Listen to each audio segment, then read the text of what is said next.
मुझे देखकर उसकी भावनाएं बढ़ गईं।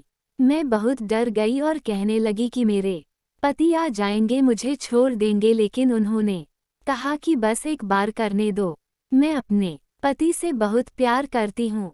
हम दोनों ने प्रेम विवाह किया था, लेकिन अब हमारी शादी को 10 साल हो गए हैं और हमारे बीच चोला चोली नहीं बल्कि प्यार है। मेरे पति एक आईटी कंपनी में काम करते हैं। वो सुबह 9 बजे और 9 बजे घर से निकल जाते हैं। प्रधानमंत्री जी, वे केवल 00 बजे तक घर आते हैं और मैं पूरे दिन घर पर अकेली रहती हूँ। मेरा लगभग कोई दोस्त नहीं है। मैं हर समय अकेली रहती हूँ। न केवल मेरे पति के पास मेरे लिए समय नहीं है, बल्कि शनिवार और रविवार को भी उनकी छुट्टी होती है, लेकिन वह घर पर रहना पसंद करते हैं और अपना सारा समय मेरे साथ बिताते हैं। इसलिए मैं चारदीवारी में कैद हूँ। जब मैं रसोई से खाना बनाती हूँ तो रसोई की खिड़की से मुझे सामने वाले घर की रसोई की खिड़की दिखाई देती है। वहाँ एक विवाहित जोड़ा रहता था और वो महिला गर्भवती है। कभी कभी हम उस खिड़की से बात करते थे। एक दिन उसने कहा कि अब मैं अपने माता पिता के घर जा रही हूँ और डिलीवरी के बाद आऊंगी, तब उसका पति किचन में खाना बनाते हुए दिखेगा। उनके पति भी आईटी सेक्टर में काम करते हैं। पत्नी के जाने के बाद वह घर से ही काम करते थे। एक समय उसके पति राजवीर ने मुझे खिड़की से आवाज दी, आज क्या बना रहे हो? बहुत अच्छी खुशबू आ रही है। मैंने कहा, अगर तुम खाना चाहती हो तो मैं गाजर का हलवा बना रहा हूँ, मैंने कहा, लेकिन वह वास्तव में मजाक कर रहा था। घर आ गया। वह बहुत सुंदर था और मेरी ही उम्र का रहा होगा। मैंने उसे गाजर का शेक दिया और उसने कहा कि तुमने तो इसे बहुत बढ़िया बना दिया। वैष्णवी के जाने के बाद मैं किसी तरह उसे पकाकर खाती हूँ और उसे गाजर का हलवा बहुत पसंद आता है। वह मुझे इतना पसंद करती है कि वह मेरा हाथ पकड़कर अपनी पप्पी लेने लगती है। पहले तो मुझे बहुत अजीब लगा, लेकिन फिर मुझे समझ आ गया। मेरे पास अपने भोजन की प्रशंसा करने का एक तरीका होगा। इससे पहले कि मैं काम करता था, कितने सालों तक किसी ने मेरी प्रशंसा नहीं की थी। जब मेरी शादी हुई तो हर कोई मेरे खाने की तारीफ करता था। अब घर के काम में ऐसा कुछ नहीं है। कुछ देर बात करने के बाद वह चला गया। मुझे अच्छा लगा कि कम से कम मेरे पास बात करने के लिए कोई तो था। हम दोनों शादीशुदा हैं। अभी यहीं रुकते हैं। मैं भागकर अपने घर आ गया। उसने मुझे नहीं रोका। राज एक अच्छा लड़का था और वह अपनी पत्नी से बहुत प्यार करता था। वह अक्सर अपनी पत्नी के बारे में बात करता था, लेकिन मैं अपने पति के बारे में। लेकिन स्थिति ऐसी थी कि वे दोनों अलग अलग दिशाओं में जा रहे थे, इसलिए मैं कुछ देर तक अपने आप पर काबू रखा। लेकिन जब मैं घर आई तो भी मेरे मन में राजवीर का ही सपना था। मैं उसका स्पर्श नहीं भूल पा रही थी। मैं इसी सोच में डूबी हुई थी। जब विशाल घर आया तो मैंने उसे गले लगा लिया और कहने लगी कि मुझे प्यार करो। विशाल ने कहा, और उस रात चंदन ने मुझे राजनशे से इतना प्यार किया, उससे ही मेरी आत्मा तृप्त हुई। लेकिन उसके साथ भी मैं सिर्फ राज के बारे में सोच रही थी। मैं जो कर रही थी वह मेरी समझ से परे था। अगली सुबह मैं उठी और अपने पति विशाल से कहा कि हम काफी समय से बाहर नहीं गए हैं। पहले हम पति पत्नी घूमने जाते थे। शादी के बाद आजकल मैं घर पर ही रहता हूँ, बहुत बोर हो रहा हूँ। चलो कहीं चलते हैं। दरअसल मैं विदेश जाने की सोच रहा हूँ। इस विदेशी की बात सुनकर मैं खुश हो गया। मैंने कहा कि कहाँ जाना है? उसने कहा, मैं स्विट्जरलैंड जाने की सोच रहा हूँ। विशाल ने कहा कि मैं 6 महीने के अंदर की प्लानिंग कर रहा हूँ। विशाल बहुत प्यार से मेरे पास आया। मेरे पति के जाने के बाद मैं रसोई में खाना बना रही थी और अचानक मुझे खिड़की से राज दिखाई दिया। उन्होंने मुझसे पूछा, क्या आप कल जो हुआ उससे नाराज हैं? मैं उससे बात नहीं करना चाहती थी। मैं उसे अपने से दूर रखना चाहती थी। मैंने कुछ नहीं कहा। तभी राज बोला, मैं तुम्हारे पास आ रहा हूँ घर पर। मैं तुमसे बात करना चाहता हूँ। वह तुरंत घर आया।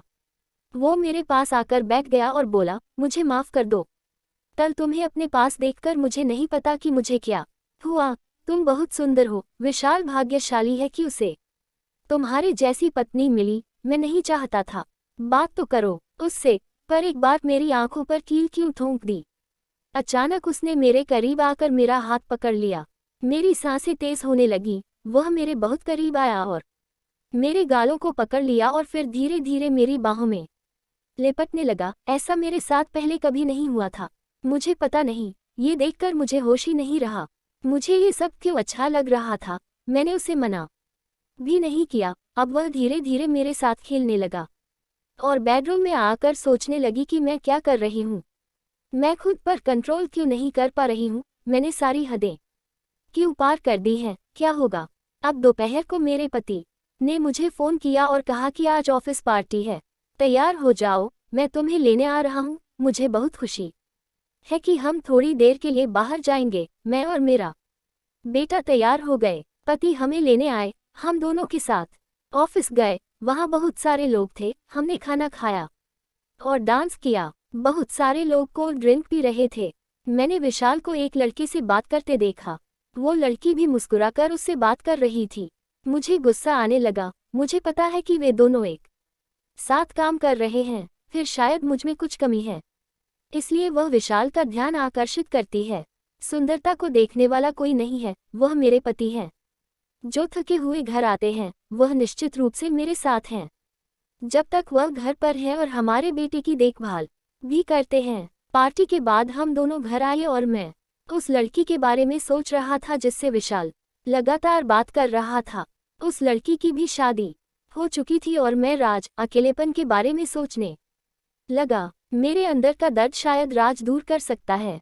जाते समय मेरे पति ने कहा, मैं इस सप्ताह के अंत में विदेश जाने की योजना बना रही हूँ।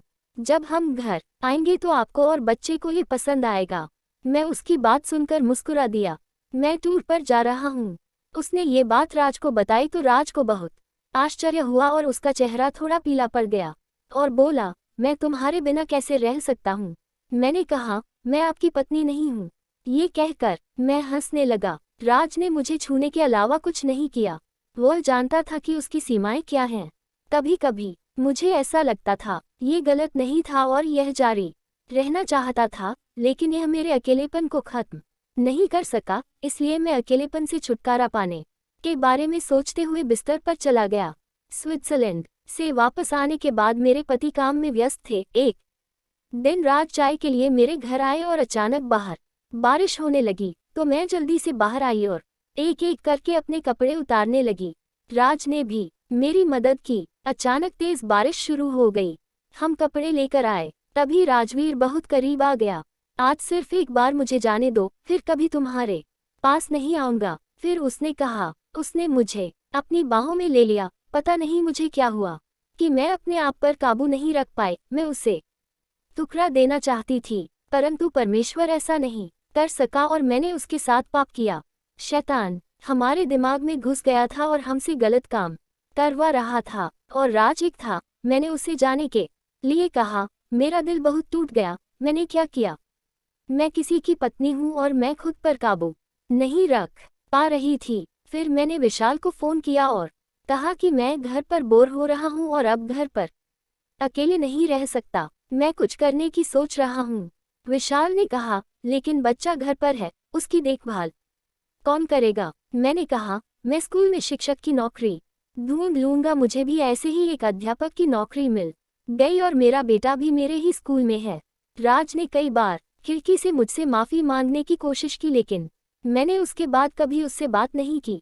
तो दोस्तों, आपको आज की कहानी कैसी लगी मुझे कमेंट बॉक्स में ज़रूर बताएं। अगर वीडियो पसंद आए तो लाइक करें, शेयर करें और चैनल को सब्सक्राइब करें। लेकिन नए वीडियो में हमें देखना ना भूलें। धन्यवाद।